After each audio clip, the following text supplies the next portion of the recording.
Hi everybody and welcome to the 14th edition of Ljubljana Talks. Today with me there is a special guest, Carina Bauer, and we are live from IMEX trade show in Frankfurt. Carina, welcome. Thank you very much. And I'm giving word to my colleague Jan Oršič, as always. Thank you, Gorazd. As you can see, we're improvising again, but we are using these mics because we figured out it's only just that you can hear the buzz in the video, because it's a very exciting, a very busy day at IMEX, and we are back, and it feels great, and it feels like, you know, it's a rebirth. We were talking about this before. So how does it feel to have IMEX happening live again? Yeah, exactly the sentiment you just expressed. It's just, I think yesterday was a very emotional day for so many people in the industry and in this hall. They hadn't seen each other, many of them for 2, maybe 3 years, because it's actually 3 years since the last IMEX.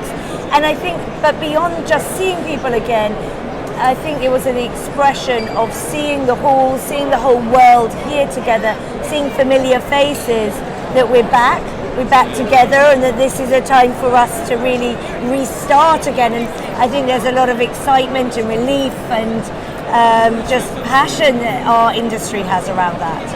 And passion is the word that I think everybody also feels. I mean, I think we've had like IMEX America last year kind of opening the rebirth, let's put it this way, and we've had, you know, several events, but I think everybody was really, really eager, especially in Europe, to see IMEX come back. I think it's a very strong message. And how do you look at the numbers? How do you see the feedback so far? Well, we're delighted with the numbers, but also with the feedback as well.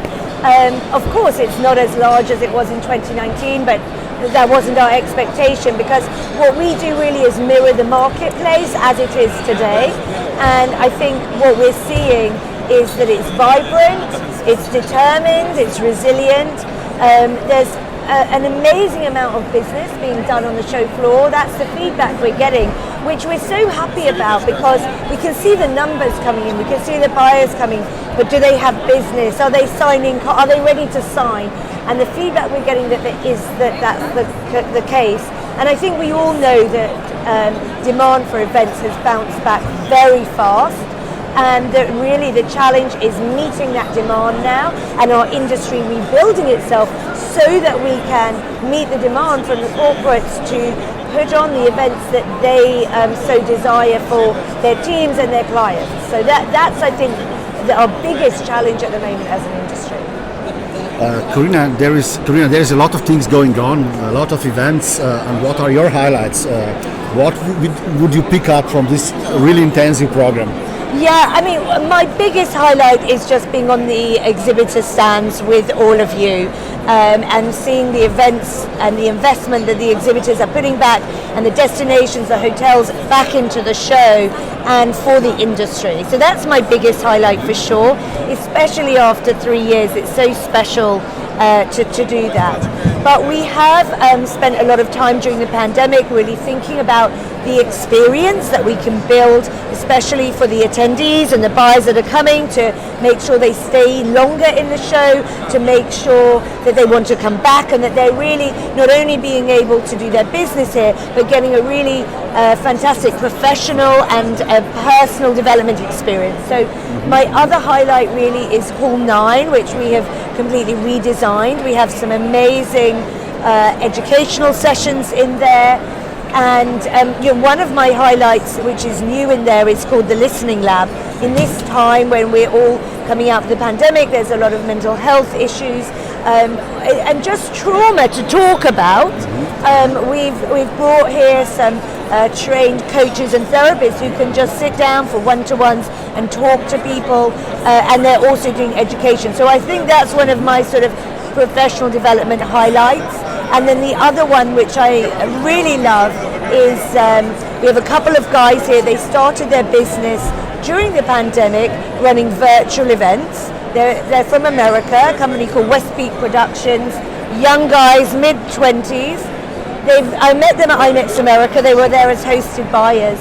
and they are now learning about doing in-person events. So they're going the other direction, because of course they're working for big corporations doing their digital events who trust them, who like them, and they want them to take them in real life as well. So they're here making partnerships, meeting people and learning about the industry, and they're doing a session today to teach us how to take events into the metaverse. So I love the fact that we've got now these new types of buyers and companies entering the industry, so it's great. So logical question, of course, is, as we hear many times here, hybrid, digital, online, metaverse, what does it mean to you? Do you think is this a question or it's not a question anymore? I think it's, what it means to me really is choose the channel or channels that are going to work best to deliver the objectives of your event, whether it's metaverse or online or hybrid or just in person. It is irrelevant. What you need to do first is work out what are the objectives of the event, what does the client need to get out of it, and then you work out the channels to distribute it. What I do see here in our industry is people at the moment wanting to go absolutely away from digital and online. I think we will come back. I think it's just a reaction to where we were for 2 years and we had enough. So it will blend back again and we'll find our balance. I think that what you just said, we've come back after 2 years, and IMEX and IMEX Group, you've been kind of the leader of, innovation. The virtual IMEXs that happened, they were really good. Thank you. And I think there's a lot of innovation from your side, and some of the things that you've mentioned, and talking about mental health, these are great things, and I think it's very relevant that we talk about the changes in psychology, how the industry has changed as well, how the new generations look at things differently because of the last couple of years.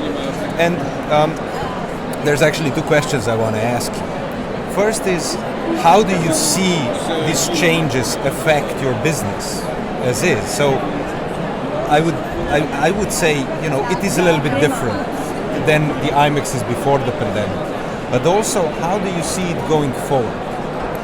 Yeah, it's a good question, and I do strongly believe as well that the effects of the pandemic, we will only really understand them fully over the next 5 years, and the changes will only be integrated into what we do over the next 5 to 10 years. I really do believe that, because we need to process those learnings and work out what they mean for us in everyday life and in the events that we put together.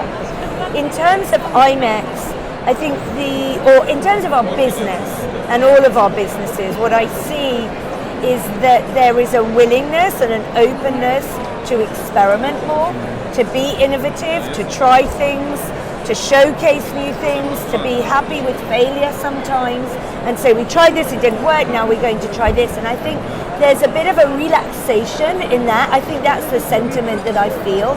Certainly we are inhabiting that more. And I think that's only going to be good for us as IMEX, but the industry, because it means we'll innovate more and quicker. So, that kind of try and fail and do it again better next time. I think for us going forward and taking that into account of what do people want now out of a trade show?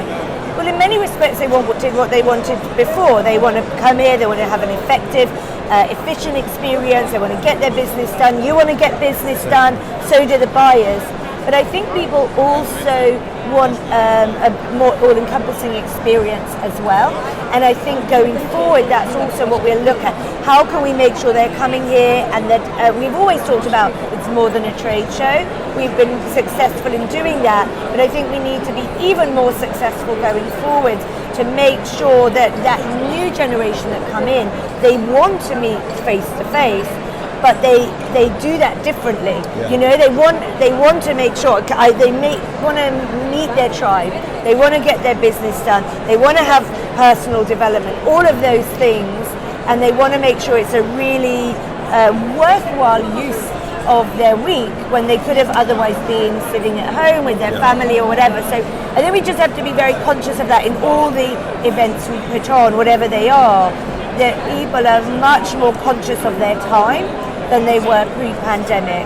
And so we need to ensure that we, again, keep those objectives front of mind and deliver to them. So that will impact all of our events, including IMEX. So I couldn't agree more. I think you've stumbled on so many topics that I think are so relevant that we talk about in the industry, because it's no longer 2019. A lot of things have happened, things have changed. We see that every day. I mean, how we function, how we communicate, and I think the new generations are different. Tell me, how do you see this new approach towards, creating an event such as IMEX? Because it's a huge undertaking, and it's a huge, message that the industry is resilient. We are coming back. We are going to be better. We are evolving. How do you see the message, in a way, that you're sending out, also in a way to combat the challenges that we have in terms of staff? And as we know, tourism industry has a lot of difficulties attracting new people and retaining the people with the knowledge. How do you see this role of IMEX? Yeah, with a lot of different topics there as well. So I think there are a few elements. One, I would say that it's really important for us to give people choice in terms of how they experience the show. So that's one of the things we try to do. I want people to be able to come here and make the most of the show in terms of what makes best sense for them, and treat them as adults and allow them to really craft their agenda and their experience between the business, the personal development, the inspiration, the networking. So for that, I think it is about giving quite a range of experiences to offer, but also the technology plays a part, and we're not where we want to be yet, but we are behind the scenes rebuilding our whole tech stack to make it much easier for people to find the right people and to find the right experiences and to build that schedule. So I think that comes into it, and the message really, I think, is, it's kind of, you can come here, if you do nothing else in the MICE industry, come here, you can get your business done for the year, you can have your personal development for the year, and you can make it very time effective.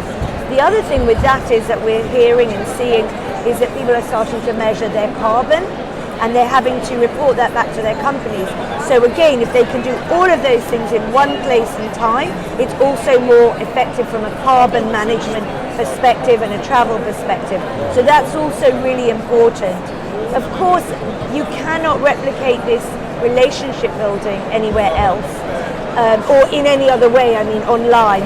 And so it's very important that people understand that whilst they can conduct transactional relationships online, if you want to be a part of the industry, you have to attend some big events like this at least once a year, because otherwise you never really connect and develop that trust. So I think that's important. In terms of retention and recruitment, obviously we have our Future Leaders Forum. We continued running that all through the pandemic, and that is going into universities. We work with professors, we identify students, and they come and they learn about the industry.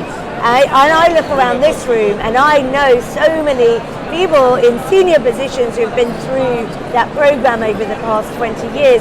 And it's not because of exactly what they learned, but it's because we were able to inspire them about the industry, teach them about the different sectors, and most importantly, introduce them to people in the industry who are prepared to give them an internship or their first job opportunity. So that program continues to be important. We're running it here today and tomorrow. And it's about continuing to engage with those students and making sure that the industry leaders are also coming into that and engaging with them as well.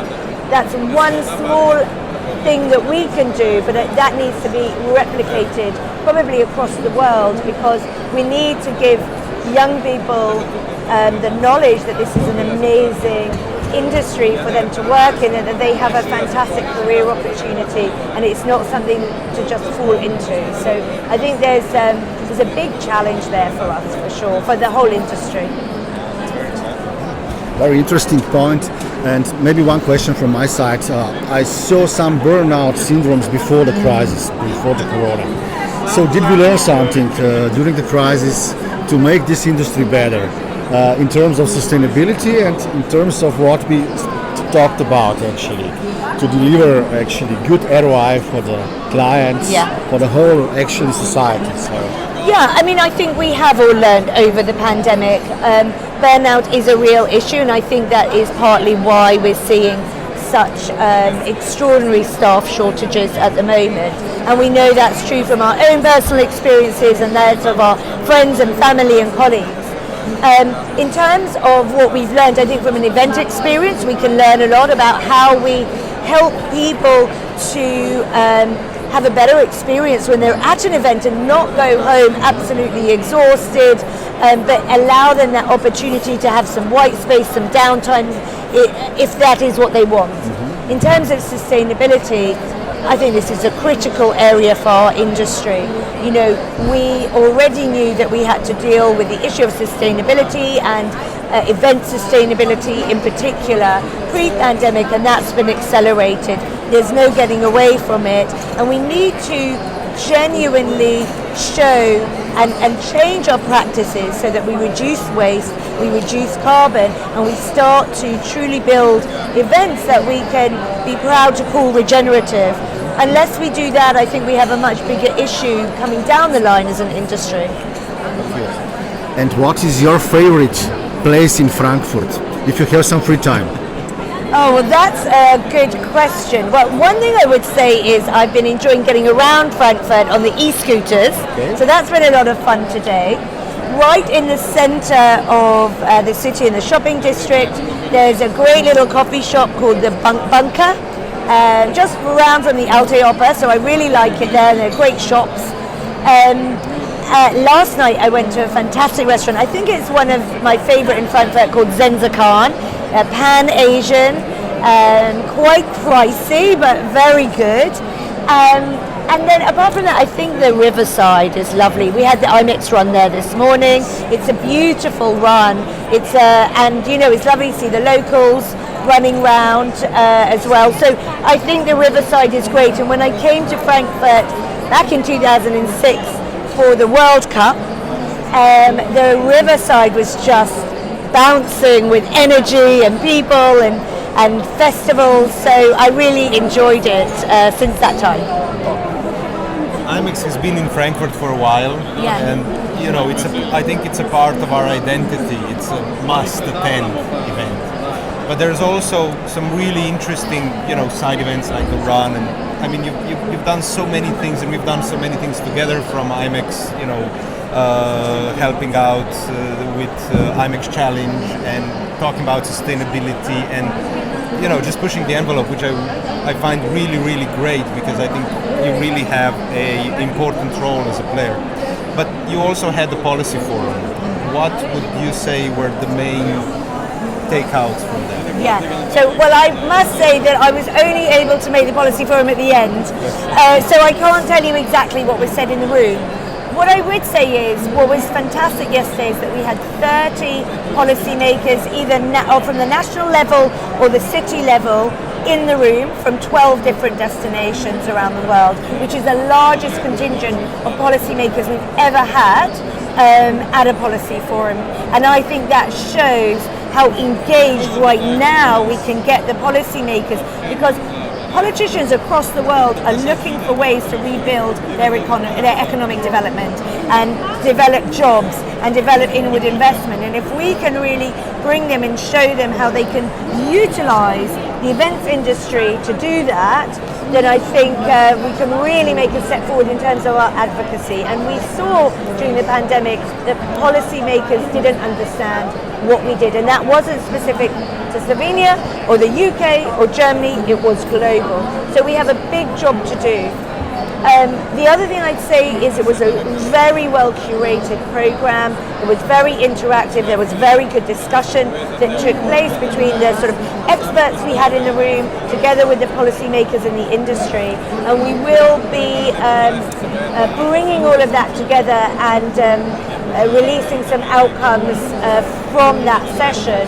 And that's the important thing. How do we take a good discussion like that and really help the industry do something with it? So we will have some summarized outcomes and hopefully suggested action points that people can take.